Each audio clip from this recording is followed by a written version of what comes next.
Today, they won't bring you back. They will put you into the system. They will look at you and see what you can produce. They will put you into the system. If you're a teacher, you know mathematics, they will put you to go and teach them because most of them didn't go to school. In Britain, so many British people cannot sweep the street. They're all doing a big boy, going to clubs. They cannot sweep the street. So if you are an engineer, if you cannot find one British white man, if I'm lying, ask anybody who is in Britain to give you the number of British barbers on the street. In fact, I can tell you that the whole barbers that are in Britain, if you find 10 white men, I'm talking of Britons, white British, or even black British. I'm not talking of Nigerians that were born in Britain and became citizens. I'm talking of the real original, those black people who were taken there during our forefathers' days. They can't do all those works that Arabs are doing. That's why you have a lot of Iraqis, Syrians, a lot of all kinds of people, Turkish, different people, Pakistan. Who is the Prime Minister of Britain today? An Indian man. Yes. Who has been the mayor of London? A Pakistan man for like 20 years. They are all over the place. They're the ones doing the work. The main people who own the country are lazy because they're being paid allowances. If you are in university, this is that government is trying to do in Nigeria, and we only see it on NTA. It's only NTA that is carrying the news that government will start paying money for civil servants to buy motor. For where? Where is the money? My wife is a civil servant. Nobody has told them anything about that. In those days, when they were giving car loans to civil servants, ask any civil servant who was in the civil service that time. When they will give you car loan, you will see the car loan. Car was 2,000, they give 2,000 and you buy the car, brand new. If they say they will give you car loan in Nigeria now, they will just give you like 1 million naira. Teachers were giving car loans like some years back, like last year. My sister got a car loan. Do you know how much she got? 1 million. Which car are you going to buy for 1 million? This car that Hausa people used to do tuke. What do you call that car? No, I'm talking about this. No, this car that doesn't have, this car that looks like a tricycle. Kidnapping is about 2 million naira now, or 3 million. And you're giving a teacher 1 million naira car loan. I mean, so please, let's take security very, very serious. We're going to circulate a statement to you. Another point we want to raise here is to call on government to liberalize ownership of guns. We as a human rights organization don't understand why the IG of police and the chief of army staff are arguing against Nigerians owning guns. It's not logical. Okay, you are IG of police, you are chief of army staff, and you are incapable of disarming Boko Haram. Boko Haram have acquired weapons to shoot down aircraft. They have shot down aircraft in this country, and nobody's talking. Because the media will report it today. Tomorrow, the story will fade away. Nobody will ask questions again. Boko Haram shot down 2 planes in Nigeria. What has happened? Have they sacked any general? The drones that they sent to go and kill local people in Kaduna who were doing their wedding, they said they were targeting Boko Haram. They went and killed villagers. Has anybody been punished? So,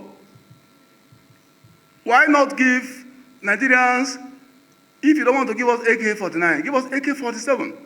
Anybody who is mature enough, who doesn't have a record of crime, or who has not helped APC, PDP, or Labour Party to rig election, because people who rig election are as bad as criminal armed robbers. Anybody who rig election is a terrorist. So those people who rig election, don't give them those arms. But anybody who does not have a record of crime, you have not been a pickpocket, you've not been caught picking pocket in the marketplace, you've not been caught having sex with somebody's wife, you don't have any conviction anywhere in Nigeria, they should give you a gun. It is better that people who live in an area, if you have 50 people and you have 30 people have AK-47, and because Boko Haram come in large numbers, the people who killed the brigadier general killed him because they had only what? Service pistol. It's a shame. And the army is just there, not doing anything. Police went the next day to capture them. Then let us even come to the aspect of preventive enforcement of measures to stop crime. Nigerian police is outdated. The system of fighting crime in Nigeria police is stale. It's as stale as the news of when you see a newspaper. Let's say, I don't want to mention the name of the paper. The paper now carries a cover story tomorrow. Tinubu wins 2023 election. Are you going to buy that paper? if you are reporting that Tinubu has won 2023 presidential election, or Tinubu has won, landslide, you now report it as cover story, nobody will buy that paper. In fact, even suya man cannot take it to wrap suya. Because if you go to buy suya and you see somebody wrapping suya with today's date in a paper and they're telling you that Tinubu has won an election, you will tell them that this must be a madman that produced this paper, so maybe there's poison. So what we're saying is that police should upgrade. Killers went and killed a brigadier general who just left the army. In fact, the man they killed is the head of all the retired generals in Nigeria. You guys don't know you don't even know the implication of that happened. The man they killed is like having an association of retired police officers. They now go and kill the head of the association of police officers. It's a shame on the Nigerian police. It's a shame on the Nigerian army. They should cover their faces in shame that they left their officer to be killed by street urchins. Then the police knew the street urchins went and picked them in less than 24 hours. If police knew that street urchins were around, why not arrest them preemptively? In the West, they don't allow criminals to commit offense before they arrest them. Somebody has just been arrested in Britain. You know how? He sent a message on Facebook to one of his gang members that a particular program presenter on TV, a very popular TV, I've forgotten the name of that TV station in Britain, not BBC, one of those popular TV stations, local TV stations, very popular presenter, beautiful girl. He was telling his friend that he's going to kill that girl, that he has already bought weapons. Police were reading what he was saying. They left him. They now upgraded security around him, the surveillance, because they already know that he said he's going to do this. Even if you communicate on WhatsApp, British police will see it. They upgraded surveillance around him. 2 days before he committed the offense, they arrested him. He said, "What did I do?" They told him, "You are very stupid." They asked him, "What did you do? Are you not planning to kill us?" He said, "No, it's just a fantasy." That he was just joking about it. He said, "Joking about, okay, you come to the police and come and tell us how you're joking about it." And they searched him and they got weapons that he bought to use to kill the girl. So, police fighting crime in Nigeria is outdated. You don't wait for Mr. A to be killed, then you run helter-skelter to go and catch the killer. What is the aim? What is the aim? If somebody's husband has been killed, and you didn't stop the killing from happening, and they were even calling police when the armed robbers were trying to invade the house, and the police didn't get there on time, and you said, I got the call very late. The police spokesperson in Abuja just told the press, we got the call very late. Are we not ashamed in this country that police people come out in the press and tell the press that you got a call that a crime is happening somewhere, you got it very late? It's quite unfortunate. We're going to circulate papers and this and then. Secondly, Tinubu should ease the tension in the southeast, to stop the insecurity.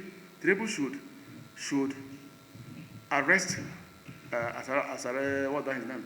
Asare Dokubo.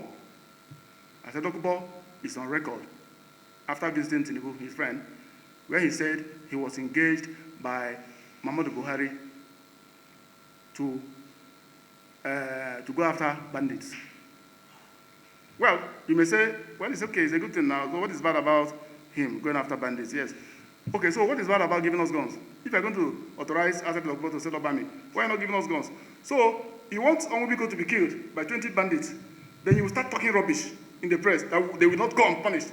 That is a very, I don't want to use that word because you guys are press people. Otherwise, if I'm writing on my Facebook page, I'll use that word, the word I wanted to use, so that the president will not say, maybe I'm calling him that name. So it's of no use to anybody. Suicide bombers went and bombed people in a wedding. You are unable to stop suicide bombing from happening. Which other security forces in other countries, even in Rwanda, you cannot bomb a church. In South Africa, you cannot commit a heinous, massive crime like entering a crowd and bombing everybody. There must be intelligence.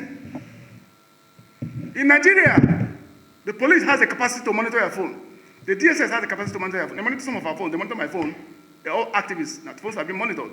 A senator in the Senate who is in the intelligence community gave me a secret, showed me evidence that my phone was being monitored, and he told me what to do in order to deactivate the monitoring.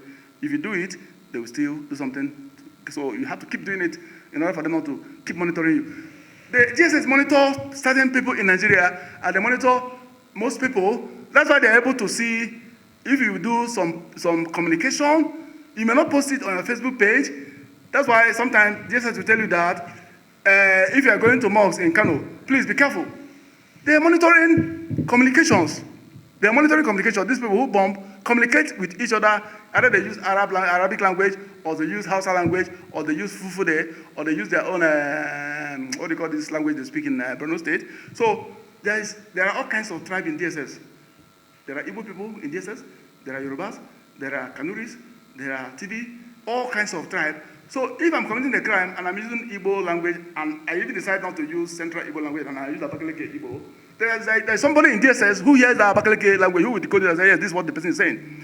DSS has such capacity.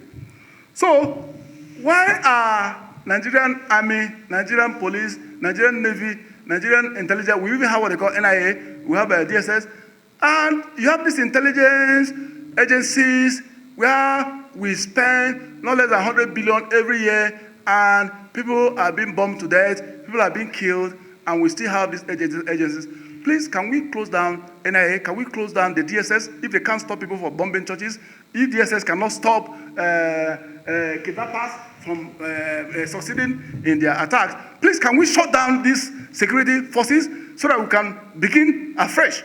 Shut down DSS, shut down NIA, shut down those intelligence agencies that are not working. Because if you have intelligence agencies that cannot stop crime from happening, it's always when Mr. A has been killed that you'll be running around, then the press will be there to be showing camera, you'll be showing camera and say, this is the arm robber. They'll be there to tell you, hey, yes, I shot him because he brought out his pistol. We should be ashamed of ourselves. We should watch how other countries fight crime.